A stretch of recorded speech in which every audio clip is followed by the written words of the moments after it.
This is Steve Laffey's Fixing America.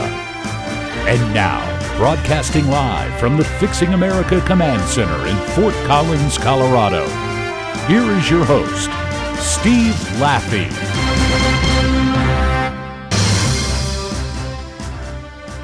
Hey, Steve Laffey here today. It's a great day. It's Monday. Got a great show for you, I hope. Great weekend over here. The weather was perfect here, and it changed last night with some wind, but perfect weather. The cows and horses are doing great. We're Steve Laffey's Fixing America. We're broadcast here at LaffeyRadio.com, L-A-F-F-E-Y, radio.com. And we love picking up new thoughts and new comments from you on Facebook. So like us on Facebook. That's Laffey Radio at Facebook, Facebook.com/Laffey Radio. And also follow us on Twitter, Laffey Radio also. So just remember Laffey Radio. Here we are in the Command Center in Fort Collins, Colorado. Wonderful, wonderful day, and lots of things to talk about. We're going to be talking about a very, very difficult issue in obesity. And I was thinking this morning, and we're going to talk about it because it's killing 1 out of 5 Americans. And it's something politicians will never talk about. I guess they don't want to offend anybody. This is not a show. We're not trying to offend anybody. It's like talking about smoking. It's like talking about healthcare in general. It's a giant problem.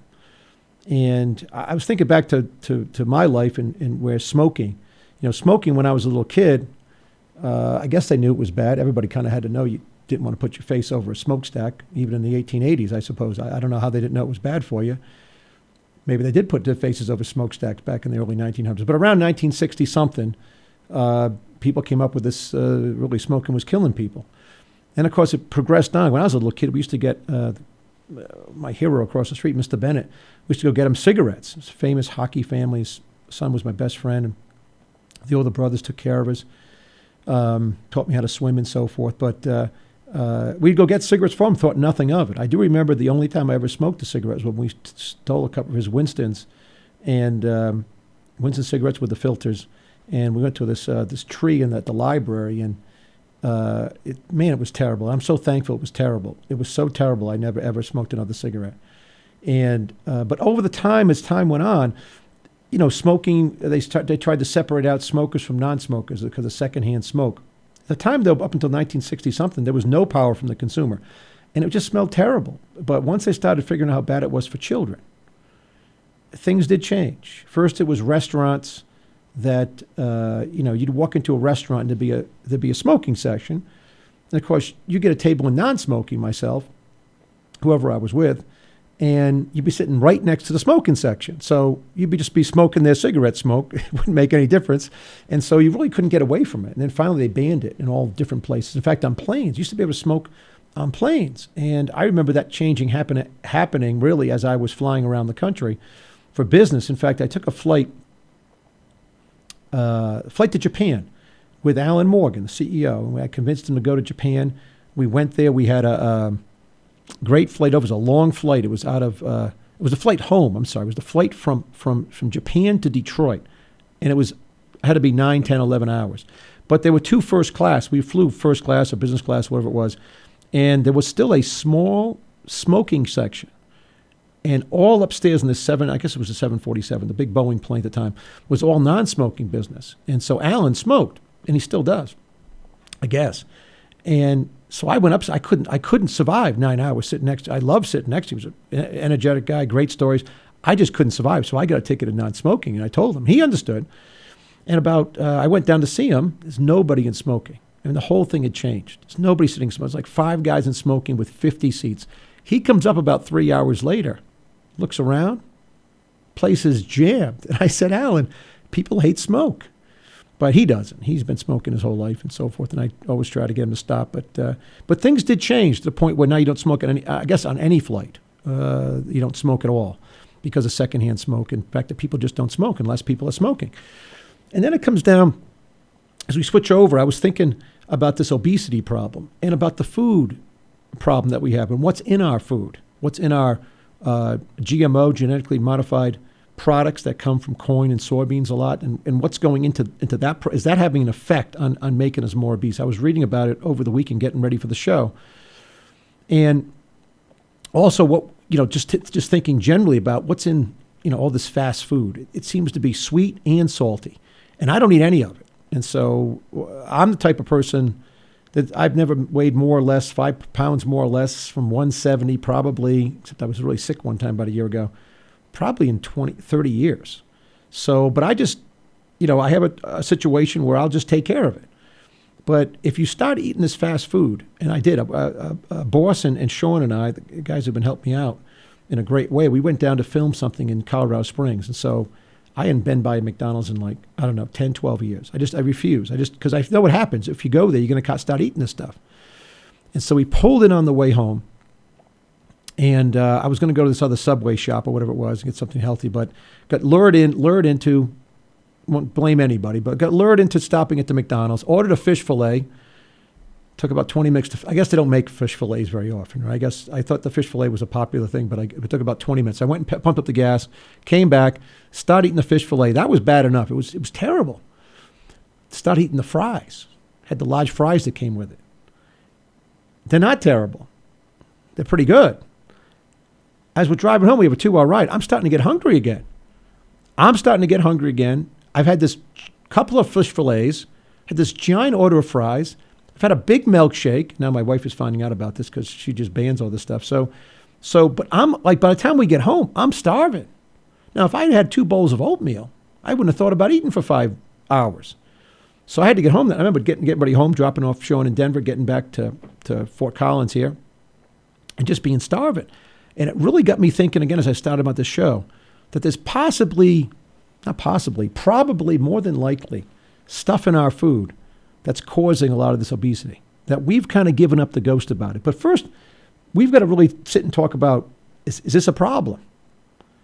I mean, I know it is a problem. We all know it's a problem. But statistically, is this a problem? Well, here's some statistics on obesity. I mean, and they're shocking, by the way. And it's not just about the healthcare course. Here's just a list of 10 flabbergasting cost of Americans' obesity epidemic. It's about 20% of U.S. healthcare cost now. They say it's $190 billion. They must mean it's $190 billion out of what the federal government is spending, which is about 10% of GDP. Prescription drugs for an obese person are 100% more than someone who's not obese. And this will shock you, by the way. We're spending about $4 billion more in gasoline costs because the heavier people, it costs more to drive those cars because the weight of the car. So they average in the average weight of the people should weigh and what they do weigh.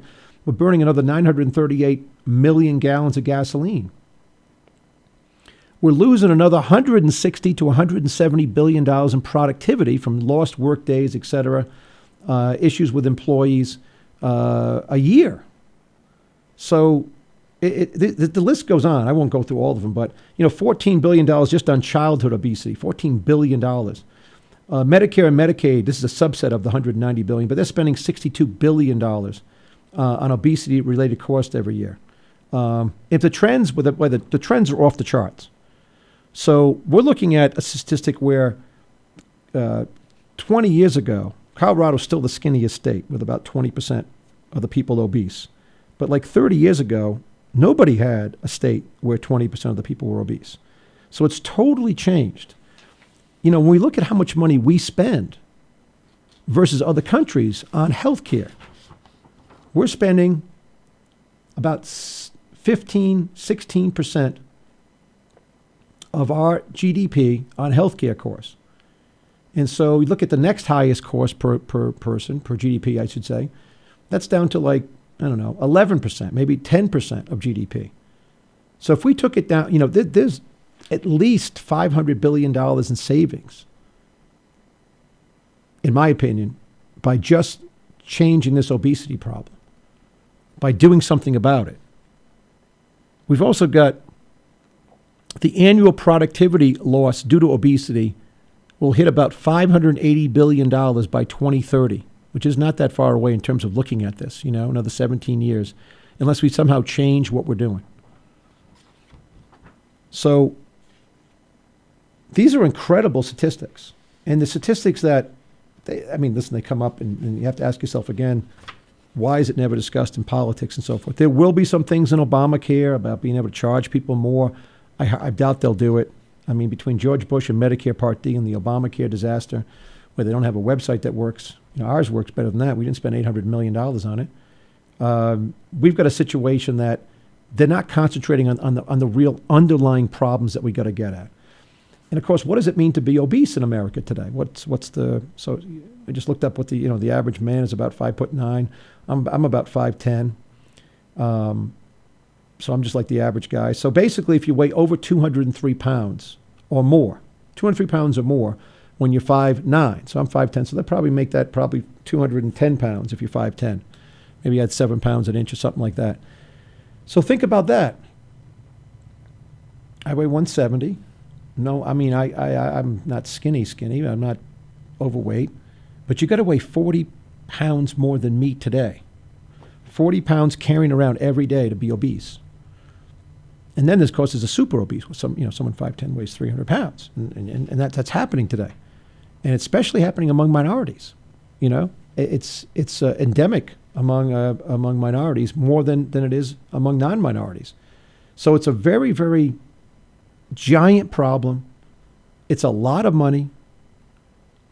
And people can't, I always think people can't be happy being obese, but maybe there's something in what we're doing. So let's take a look backwards. I mean, you got to take a look back. Let's take a look at, the first one to take a look at it, and I'll lead off this part with another story. I remember distinctly after my U.S. Senate campaign, where for the first time I had high cholesterol my entire life. Family doesn't have a history of high cholesterol. Went to see the doctor. Doctor said, your cholesterol is higher than it should be. I said, oh my gosh, how can that be?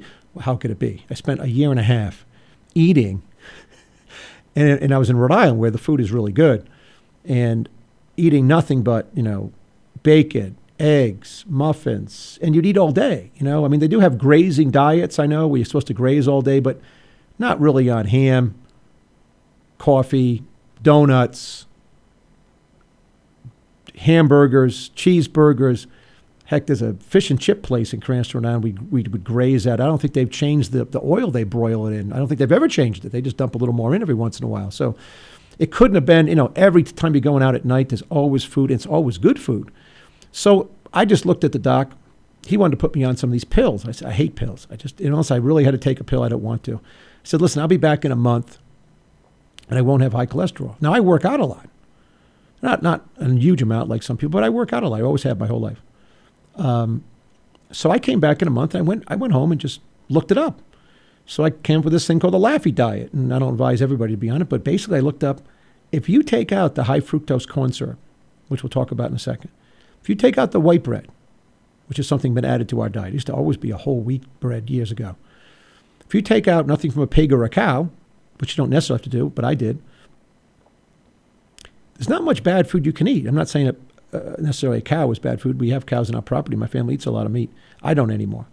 But when I went back a month later, maybe like 5 weeks. Guy does his cholesterol check. He calls me up on the phone. Said, I'd never seen anything like it. The drop was so dramatic. He said, what'd you do? I told him what I did. He said, I never saw anybody willing to do that. Well, if you just look at the ingredients on every package, you can do it, but not everybody. I'm not sitting here saying everybody can do that, but I did it, and I've basically been fine since and so forth. And when it gets up a little bit, I just go back on my Laffey diet. But it brings us to stuff that's in our food and our changing food supply. And one of the things that really happened to us back around 1970-something was that we've got a situation where we were always eating sugar. And people always complain about sugar. But it turns out that sugar has both glucose and fructose. And a recent study done by Yale University shows shows pretty clearly that when you take the glucose away, it's glucose that suppresses the brain activity in regions that promote the desire to eat.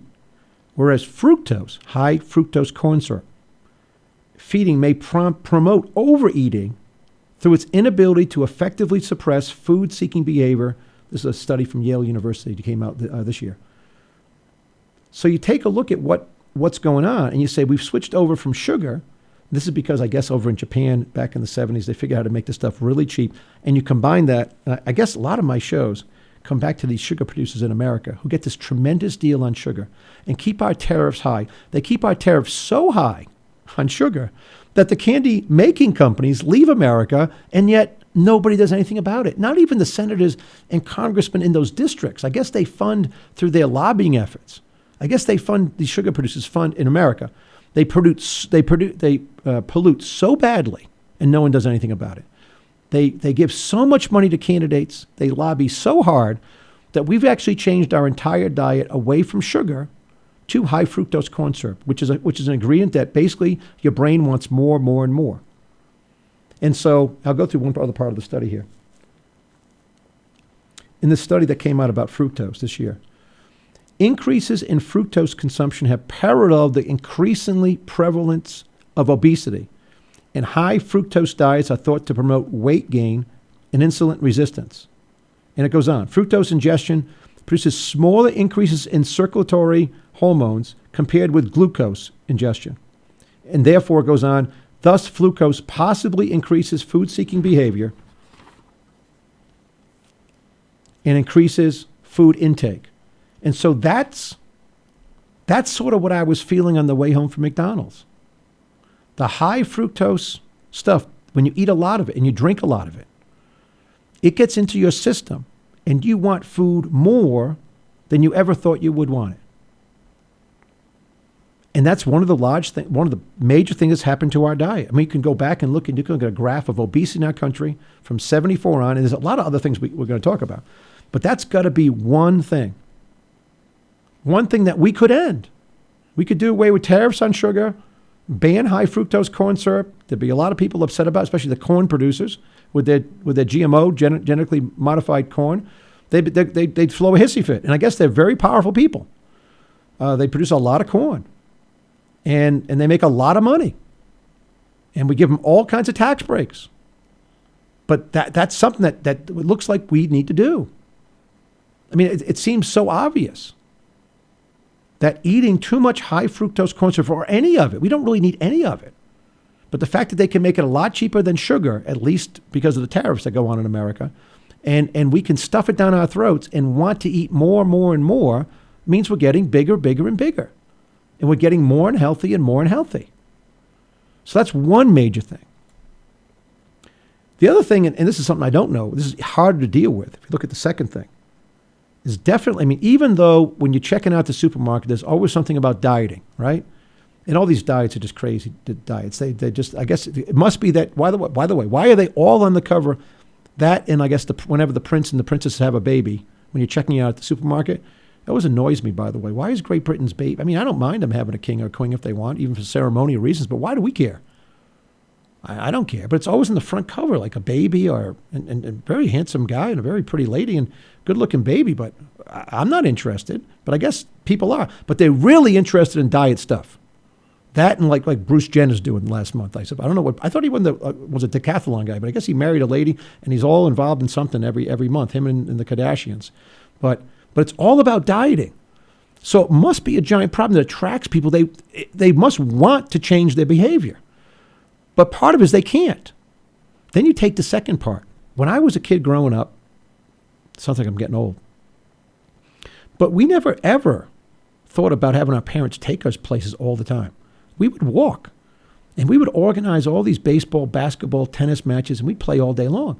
We'd walk to school. Now, there was a bus you could take when you went to high school, but it had to be almost 3 miles to my high school, and that's when you were eligible. Even when I was mayor of Cranston back in the day, they were always trying to make people walk less. And kids do walk less. Then you add in the advent of all these video games. And you get a situation that kids are working out less. And they're stuffing themselves with all this stuff, all this fructose. But why are they doing it?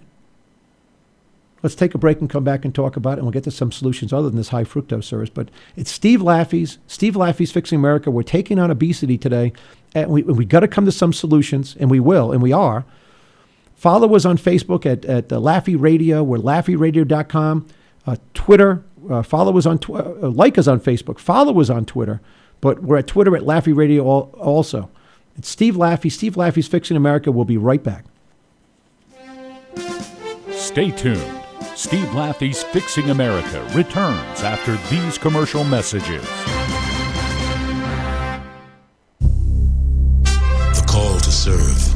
It has no sound, yet I have heard it in the whispered retelling of honorable sacrifices made by those who have served before me.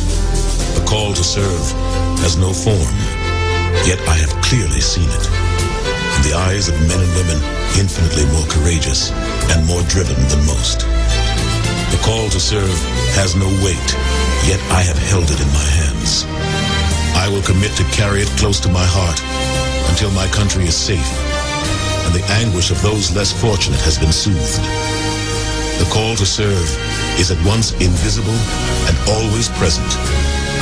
And for those who choose to answer the call, for their country, for their fellow man, for themselves, it is the most powerful force on earth.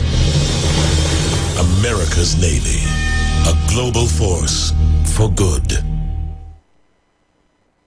Well, I finally did it. My student loan is totally paid off. What? What about our plan to win the lottery and start living? You know, travel the world on matching yachts, wear enough jewelry to require a bodyguard, vacation on the French Riviera, and then buy it. You know we're never going to win the lottery, right? When it comes to financial stability, don't get left behind. Get tools and tips for saving at feedthepig.org. This message brought to you by the American Institute of CPAs, the Colorado Society of CPAs, and the Ad Council.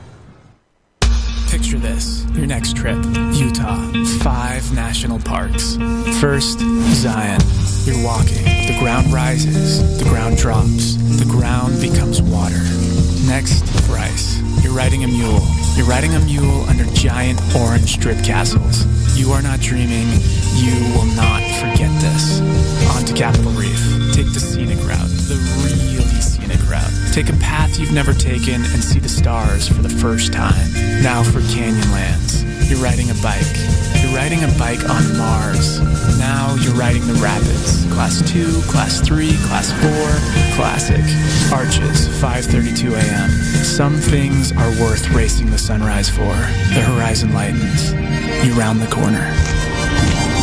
Whoa. This is Life Elevated. The Mighty 5. 5 iconic parks, 1 epic experience. Plan your trip at visitutah.com. It's 6:42 p.m. Time for Steve Plato and his son Dylan to do the dishes. They talk about everything from the yuckiness of girls to the awesomeness of his soccer team. Sometimes they don't talk at all. Then, hey! The dreaded splash fight. It's Dad o'clock, and it's the best time of the day. Because the smallest moments can have the biggest impact on a child's life. Take time to be a dad today. Call 877-4DAD-411 or visit fatherhood.gov. Brought to you by the U.S. Department of Health and Human Services and the Ad Council. And now, back to the Fixing America radio program with your host, Steve Laffey. It's the richest country on earth, where banks can't fail and waistlines can't stop expanding. Waistlines in America are growing. An alarming new study showing half of all Americans could be obese in less than 20 years. Sugary drinks and wider waistlines go hand in hand. With 1 out of every 3 adults clinically obese and 40% of children officially overweight, the United States is the fattest country in the developed world. Experts say food has become a drug, engineered, cooked, and marketed by an industry banking on addiction.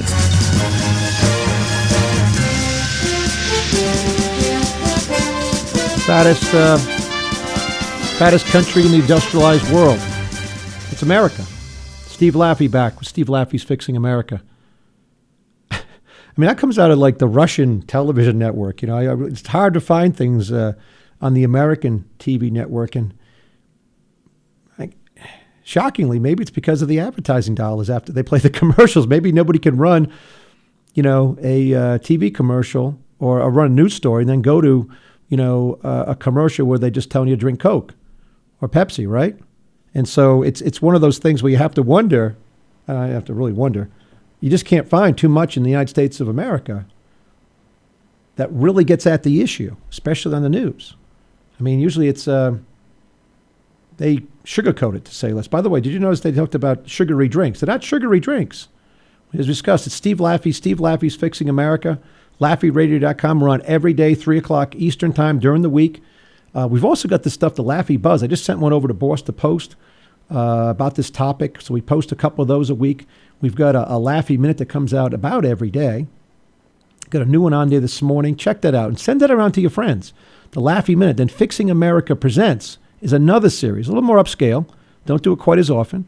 But we got different things coming out. You don't have to send the whole show that we're doing here to someone to watch or to listen to. You can, by the way, you can, if you got an app, just go to Laffey Radio, like I do on my app. My wife's doing it right now in the car and listening to it. She's driving.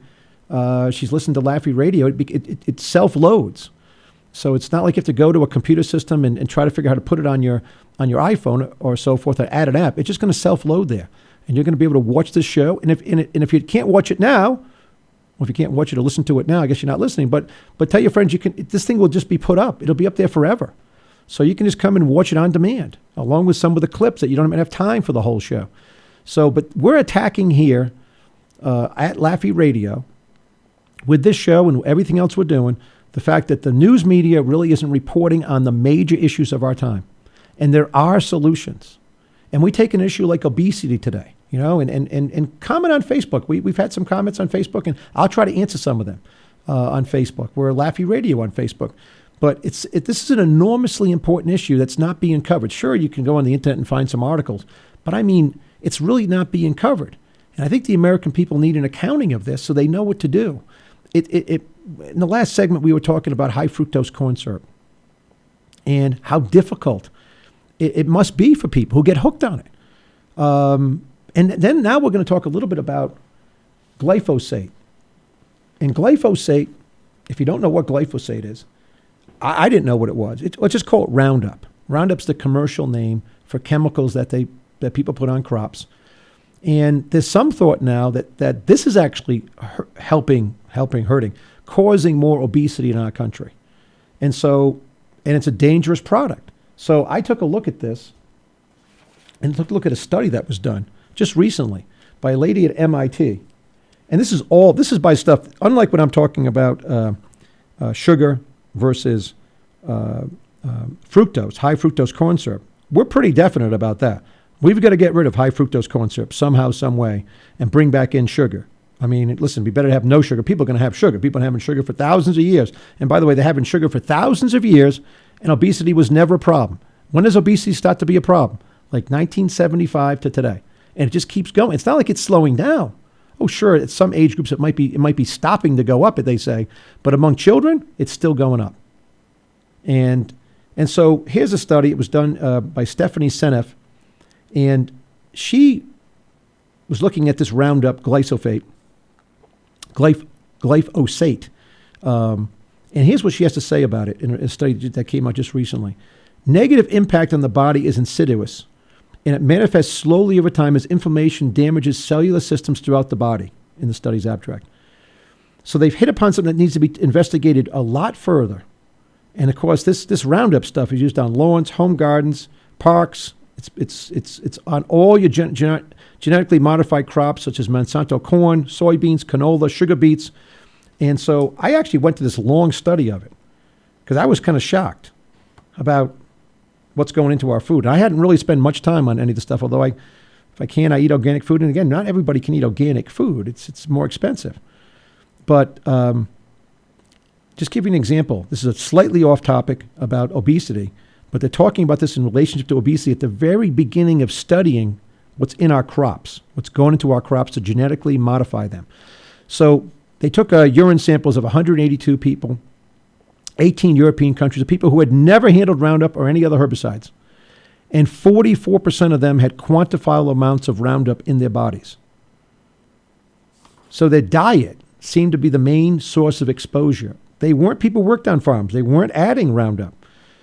So when you correlate some of this stuff together, obesity versus this Roundup application, the correlation is extremely high, 0.9698. Then you have to ask yourself, again, just like sugar was replaced by corn syrup, high fructose corn syrup, fructose we'll call it. And fructose, as we said, is an ingredient that we pretty much know is really bad for you without the glucose. Glucose, fructose come together in sugar, but it's the glucose that has something in it that says, hey, you're full, buddy, don't eat anymore. Fructose doesn't. It just says eat more, eat more. But when they started introducing this stuff, and you just chart Roundup / glyphosate into the food chain, not my people who were handling it, but just as it gets into our food chain through the genetically modified crops and on our crops, obesity, the prevalence versus when it was introduced is like a straight line together.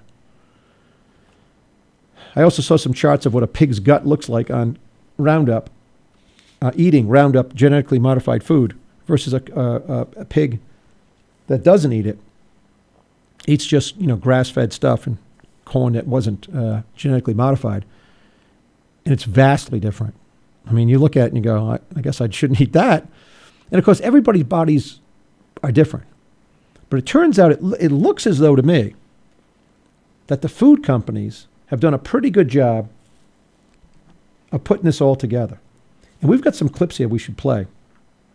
The food companies have really, both the ones who produce the stuff directly that you're eating, look at all the food. And all you really got to do is go into a supermarket when you're buying some food and just look at the side and try to find stuff that doesn't have high fructose corn syrup. It's hard to do. I mean, you don't know much about what's in the genetically modified crops at all. They just don't put it up there. There's a bill going on, I guess, right now in Illinois that they want to do it. Maine has passed some laws about it. But by and large, you would know. And our organic products are not really, they're not really, you don't even know if the organic products are really organic sometimes. So people have gone about this in different ways. I want to play clip 2. This is Elizabeth Kucinich. Now, remember, she's married to Dennis Kucinich. She's a left-wing lady, and I usually don't play this stuff.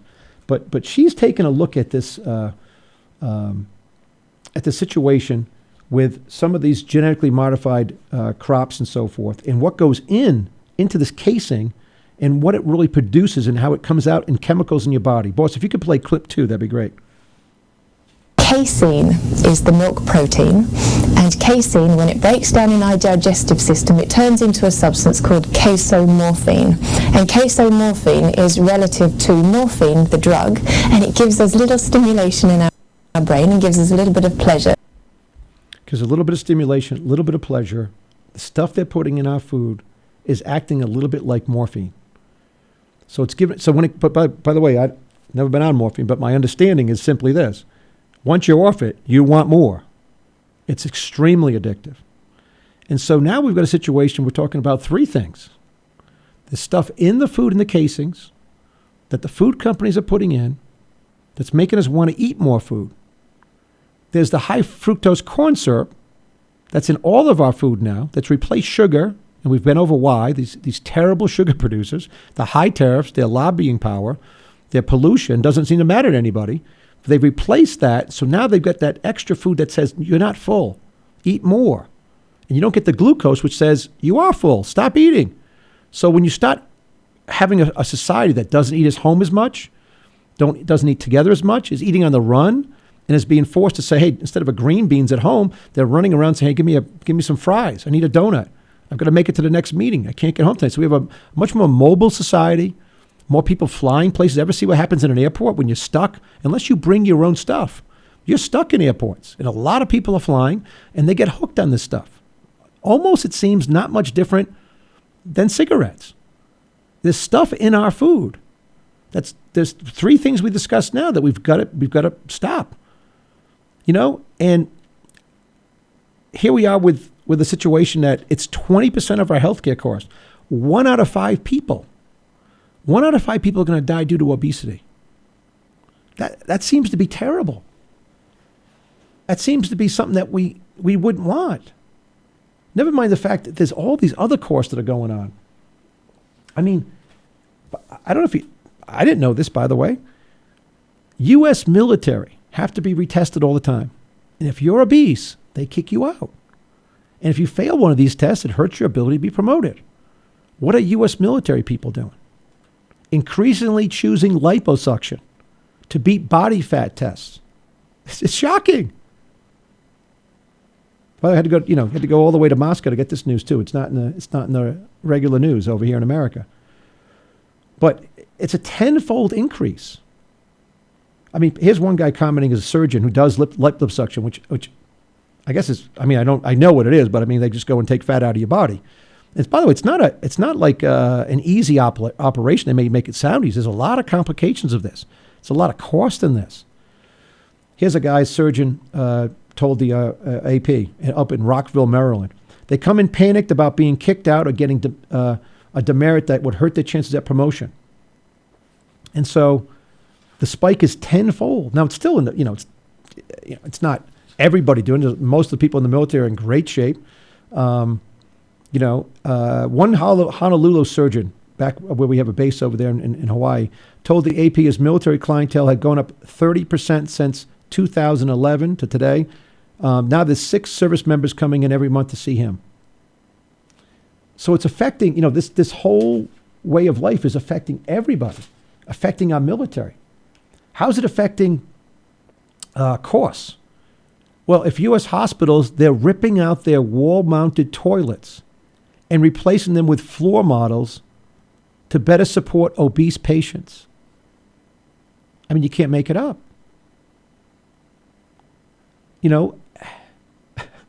I guess they have to have the ones that are sitting on the ground so people don't crush them, rather than the ones that are hanging off the side so people are sitting on them and literally crushing to the ground the toilet. And this is not to make fun of people. This is incredible. The percentage of Americans who are obese with a body mass index, it's another way to measure this, has tripled since 1960 to 34%. The incidence of extremely obese or morbidly obese has risen 6-fold.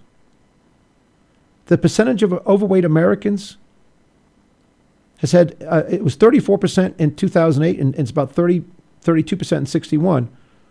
But it's the obese part. People can be a little bit overweight without being obese. It goes on and on.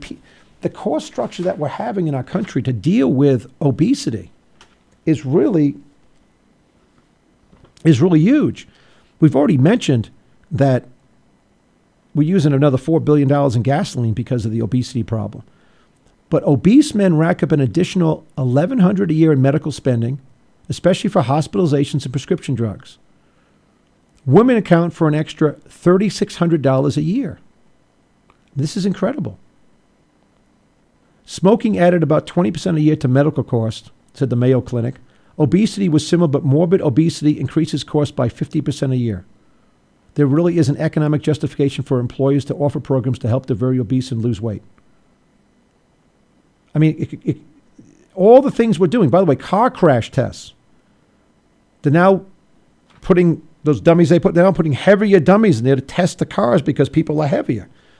And now they've got to re-engineer cars to account for the more obesity in our country. So it's affecting everything. And yet we talk about how we're going to reduce healthcare costs in our country. And it's not through Obamacare. It's certainly not through Obamacare. It's going to radically increase costs. But Obamacare, while it has a couple of things in there, but you can charge people more if they're obese after a long period of time, we're not focusing on what we got to do as a country, which is we've got to get to a point where, we're gonna take, what do people want in healthcare? This brings us into a whole healthcare discussion. What do they really want? Whether they have bad luck or bad genes, a car accident, or they were born with something that would lead to breast cancer or would lead to cancer, they don't want to be thrown off the insurance rolls. And they don't want to be kept from moving state to state because each state has a different program they can't get on. How many people have I met on planes, even the last couple of years, filming Fixing America, the movie, and flying back and forth to do editing and talking to people who said, I'd love to move to Colorado. We just can't. We had a job offer in Colorado. They were coming to Colorado to visit, but one of our kids is really sick. So we understand what people want and need in our healthcare.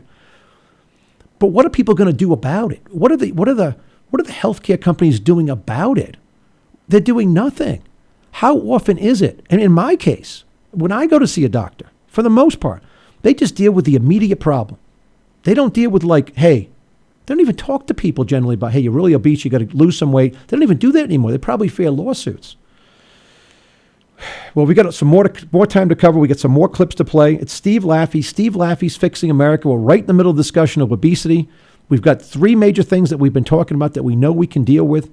We've got a couple more to talk about. Steve Laffey's America, Steve Laffey's Fixing America. We'll be right back after this commercial break. Stay tuned. Steve Laffey's Fixing America returns after these commercial messages. Every day, I wake up at 5 a.m. to give Dad his medicine. Every day, I wake up at 5 a.m. to give Dad his medicine. At 6 a.m., I make his breakfast.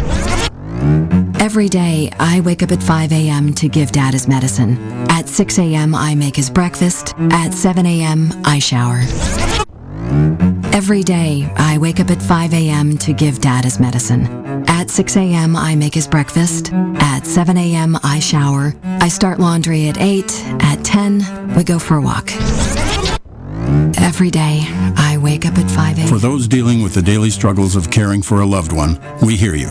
That's why AARP created a community with experts and other caregivers for advice, tips, and support. Together, let's help each other better care for ourselves and the ones we love. Visit aarp.org/caregiving. A public service announcement brought to you by AARP and the Ad Council. This is Nnamdi Asamoah. I play football for the Philadelphia Eagles, but what I do off the field with United Way might be more important. I'm a volunteer tutor and mentor. Why? Because over 1 million kids a year drop out of school, and that's not okay. It takes 12 years to create a graduate, but it takes about the same time to create a dropout. And the difference between a child becoming one or the other could be me, or it could be you. Studies show that if we get to these kids earlier, their chances are better. And kids who read well by 3rd grade are more likely to graduate. So join me in United Way. Suit up and take the pledge. Become a volunteer reader, tutor, or mentor. Because when a child succeeds, we all succeed. Give, advocate, volunteer, live united. Take the pledge at unitedway.org. Brought to you by United Way, the Ad Council, and the National Football League. There's hundreds of fun and simple things you and your family can do to live a healthier lifestyle. Here's 20 of them. Eat less, eat slower, eat smarter, eat your fruits and veggies. Stop eating before you're full. Up your fiber, lower your calories, get off the bus early, do some gardening, do jumping jacks, take the stairs, take 1, not 2, take on a new sport, take a long walk home, walk instead of drive, bend, stretch, reach for the stars, climb the monkey bars, skip the fudge bars. Search We Can online to find more ways you and your family can get healthy together. A message from the Ad Council, HHS, and NIH's We Can program. This is the sound of a flat-screen television hurled off a building. Now the new bike your kid wants. These are the things you could have, all cast into oblivion. Because when you throw away money on wasted electricity, you throw away everything you could have bought with it. Use Energy Star light bulbs and appliances, and you could save hundreds of dollars a year. Saving energy saves you money. Learn more at EnergySavers.gov. Brought to you by the U.S. Department of Energy and the Ad Council. And now, back to the Fixing America radio program with your host, Steve Laffey. We're back tonight with some stunning news on America's obesity epidemic. It's now estimated as many as 1 in 5 people in this country will die from obesity-related disease. What's significant about that number is that it's 3 times higher than previous estimates. But as our chief medical editor, Dr. Nancy Snyderman, reports, it's never too late to turn things around.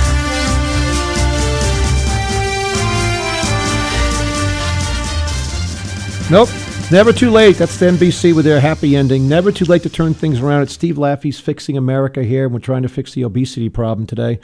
And that's NBC. And I didn't play the end of that clip, but this consultant that they have for NBC, she goes through some of the solutions, and sort of she talks about how it's like a perfect storm attacking America, and it's kids aren't working out enough and exercising enough. Okay, when the video game stuff, it's fine. She says, and then she says there's not enough streets with sidewalks for people to walk on. You stop and say, that's a non-serious, if I ever heard a non-serious a comment. But that's sort of the non-serious comments we get out of NBC and much of our news. And, of course, if you play the commercials after NBC does that segment, I'm sure they have something to do with food. I'm sure Coca-Cola comes on, and they're selling the high fructose corn syrup. And, you know, it's one of these things that it's not just America now, you know, American culture. is now sort of everywhere. And so you've got obesity problems now around the world. In fact, I guess this year will be the first year in the history of the world more people are going to die from obesity than starvation. More people are going to die from obesity than starvation. That's a stunning, stunning thing to say. So what are we going to do about it? I mean, look at what's happening in Mexico. In fact, Mexico, just now, they're trying to do something about it. But again, they're not really getting at it. It must be that the food companies there have so much power also. They're going to try to tax some drinks that have sugar in them, or probably high fructose corn syrup. Tax them 10% and so forth. That really won't get at it. If it is indeed partly true, and it's got to be partly true, you can't look at these statistics that I've been discussing here from 1974 to today, when we started putting Roundup on the crops and basically in the genetically modified food coming in. We're finding 44% of the people, again, this is a small sample, who've never handled Roundup but have it in their bodies, that something's going on there. And there has been some links to that, to Parkinson's disease and so forth, but obesity is one they're thinking that there's a link to also. You've got to think that this high fructose corn syrup, again, an ingredient that when you keep taking it, tells you to keep taking more. It doesn't have a little chill pill in it that says, hey, you've eaten too much food. You combine that with some of the casings and stuff they're putting in food that's giving you a little morphine high, and you start eating some of this fast food that has all of it in it, all three of it coming at you. Well, you're going to want more food. And it's almost, it's going to be equivalent to smoking. And we haven't taken this on yet. We did take it on with smoking. In many ways, I'm glad I did. Now, you've got people who have approached it in the wrong way. In fact, let's play clip one. That's Michael Bloomberg, boss. We play clip one of Michael Bloomberg about the 16-ounce cups. By a vote of 8-0 Thursday, Mayor Bloomberg's sugary drink proposal prohibiting the sale of sugary drinks in cups larger than 16 ounces is passed by the Board of Health, and immediately the critics roar. The sun rises in the east and sets in the west, and the Board of Health is going to approve something from the mayor that appointed them. Mayor Bloomberg argues his proposal is crucial to curtailing the city's growing obesity epidemic. Obesity, for the first time in the history of the world, will kill more people this year in the world, or the effects of obesity, than starvation. The ban will take effect in March. It applies to all establishments that receive letter grades from the health department. Exempt are convenience stores and bodegas. Now, that ban by Michael Bloomberg was silly on the face of it. It was thrown out by the courts. I wouldn't say immediately. It took a little bit of time. But this is a clip from before it was thrown out by the courts. You really can't tell people walking down the street you can't carry a 24-ounce cup of soda. I mean, it doesn't make sense. What's in that soda, we can talk about, because we give massive tariff breaks we put high tariffs on imported sugar because the sugar producers in this country have so much power. We can do away with that. We can bring back sugar. We can ban high fructose corn syrup. People, by the way, would taste better than high fructose. In fact, there's a whole nostalgia thing going on in this country for, I guess they call it throwback Coke and throwback Pepsi. And the beet producers up in Wyoming having a field day, sugar beet producers, because they're producing all this stuff, sugar, extra sugar, real sugar, the stuff with the glucose in it, which helps us, I guess, stop eating so much sugar. There's something in it that says, hey, you've had enough. We can go back to that. We can get cheap sugar out of Brazil. We can get a lot of sugar into this country. And I'm not, it's not a show where we're saying everybody has to eat like Laffey eats. You got to eat that giant bowl of oatmeal in the morning and pretend, like I do every day, and pretend it's just as good as that sugary cereal. You don't have to, to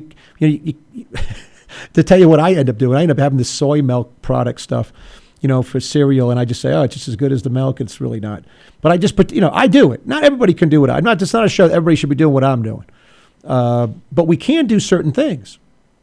And we can do something about the advertising toward our children. And by the way, the skinniest place I've been to, maybe Thai would be Denmark and Sweden.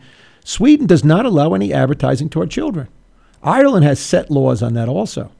And other countries do too.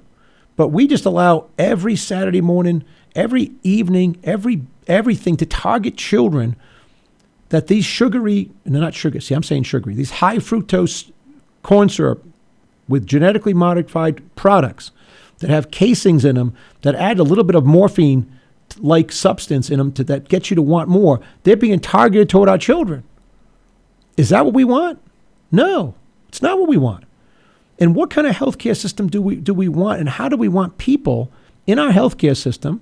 We've been over this. We want to make sure everybody's got access to health insurance, of course. We want to make sure we take care of the people who through our life cycle are on the down and out, so to speak. We want to make sure people don't get thrown off health insurance because they had a bad accident and they're laid up for a long time through no fault of their own, or they have bad genes. That we didn't know about. We don't want to get in a situation where only certain people can be born. That would be terrible because it'd be lower healthcare concerns. That's what we want to do. We want to make sure that people can get it from state to state. That when you go from Rhode Island to Colorado, like I did, you don't have to go through this whole rigmarole. You can keep your health insurance, unlike the big lie theory of the president was telling about you could keep it. You couldn't keep it unless you were grandfathered in. The people who are on it, different systems couldn't keep it. And now they got a situation in America where they're trying to tell us that, substandard insurance programs are going to go away. But they're really just this is the progressive movement. They're just insulting people. They're totally insulting people that they didn't have a good program. They didn't think they had a good program. Well, maybe they like their program. So we can do a lot. But what I see as far as the solutions coming up, here's a clip. Here's another clip. We'll play clip 3, I think, boss. This is Chris Matthews. He has on Sarah Palin and talking about Michelle Obama, Republican, Democrat, people talking about our healthcare problem in a short clip. Please go ahead, boss. Back to Harvard, now to the sideshow. First up, Mama Grizzly Unleashed. Sarah Palin last night took a thinly veiled swipe at First Lady Michelle Obama and her campaign against childhood obesity. Here's Sarah Palin in her reality show. Where's the s'mores ingredients? This is in honor of Michelle Obama, who said the other day we should not have dessert. Kill dessert. Well, the First Lady, of course, is not trying to ban dessert. Her campaign looks to ensure that children have healthy food options available. Isn't that something, Governor Palin, you can all get behind next? See, both are wrong. Sarah Palin doesn't have a serious proposal, and I've seen her sucking down the big gulp and making fun of Bloomberg. And you can make fun of Bloomberg. It was a silly proposal. But they don't have on the Republican side a serious proposal what to do about it. Lots of political money comes into these big food companies. Iowa's a giant state in the primaries for Republicans and Democrats. Ask Barack Obama. Ask Sarah Palin, and so forth. Michelle Obama, of course, she's just flitting around. She just knows to get access to, healthier food. Of course, it's like it's always this left-wing progressive thing. It's something like, let's just say it and hope it's true. Here's, by the way, the Center for Disease Control and Prevention. This is the U.S. government. Here's some strategies and solutions to show you how non-serious people are when it comes to solutions for healthcare. Take a look at I'll just list you some of their solutions. Okay. People need to access their retail food environment to better understand the current landscape and differences. Okay. Provide incentives to existing supermarkets and farmers markets to establish their businesses in low-income areas. Okay. Put salad bars in school. Put salad bars in schools. Okay, all the little kids will be going to the salad bar getting the lettuce. Pursue a spectrum of opportunities to help early care and education facilities in their jurisdictions to support optimal nutrition, breastfeeding, etc. Expand programs that bring local fruits and vegetables to schools. This is not going to get at the problem. The problem is somewhere else.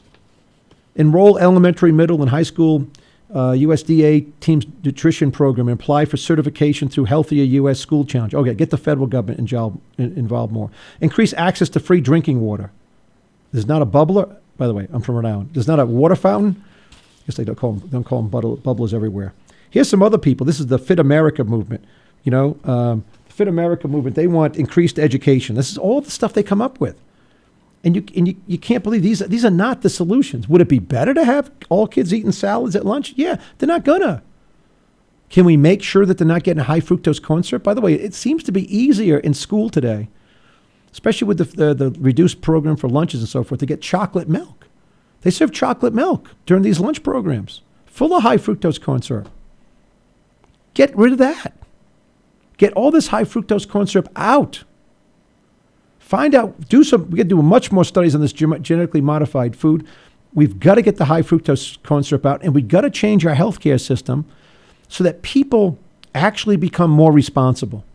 part of fixing America, maybe the biggest part of fixing America, is making people understand that it's not picking on people, but if we're not all in this together, it won't get fixed.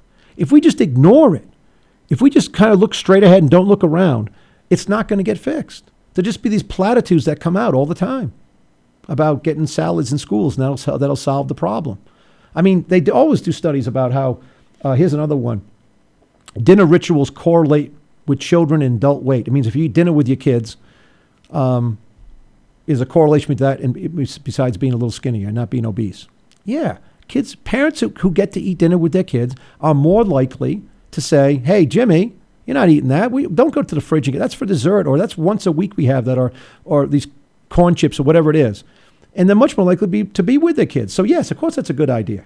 But that's not really what we're talking about. We're really talking about two things coming together. And I do want to make sure I get to clip 4 here, boss, because it looks as though this is Reagan Kirsch speaking. He's the provost at Wake Forest. He's a very smart guy, knows a lot about healthcare. He's kind of putting all this stuff together. So let's go with that clip, please, boss. Almost any political issue, one of the most interesting and least understood, least observed actors is the lobbying realm. How interest group lobbyists actually ply their trade. My work in lobbying, which connects directly to my work on politics of obesity, has been a kind of first-person, almost ethnographic research. I actually follow around a group of lobbyists in Washington at the federal level and watch what they do when they meet with members of Congress, when they talk to public officials, when they talk to each other as lobbyists, when they meet with their clients. I'm fascinated by this world of lobbying, researching it from the inside, which I think you can only find when you're looking at it directly. Obesity is a relatively new issue in the political realm, and so far at least it's been mostly the food industry that's had its way. They've insisted on a kind of personal responsibility frame or understanding of this issue, so that it's really your business what you put in your body, not the government's business, and that frame has more or less carried the day on Capitol Hill.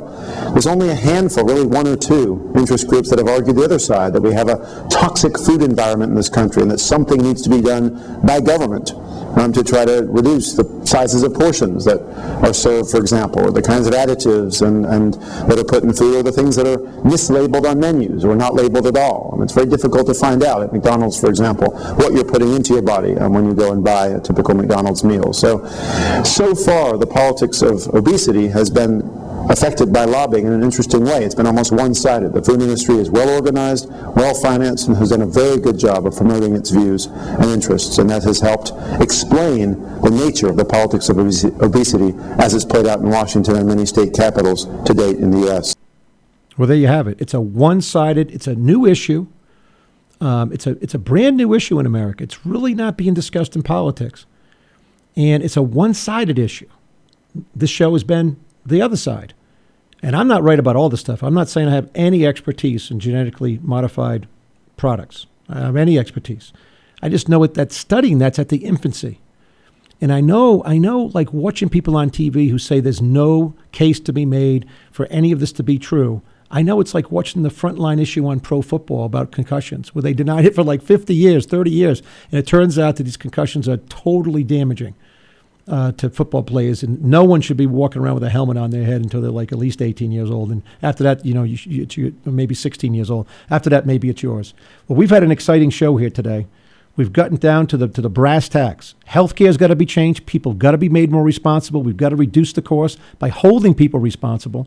And there's a lot of things going into our food, and a one-sided effort by the food lobby that is really, really making it tough for people not to be obese. And it's a worldwide problem. But it's Steve Laffey. Steve Laffey's Fixing America. Check us out on Facebook and like us. We'll be back tomorrow with another show. Hopefully another good show. I could go on for 3 hours here, but I really got to get out of here. I got to shut off the lights. I got to shut off the lights when I'm done. But anyway, God bless you. God bless America. We'll see you all tomorrow.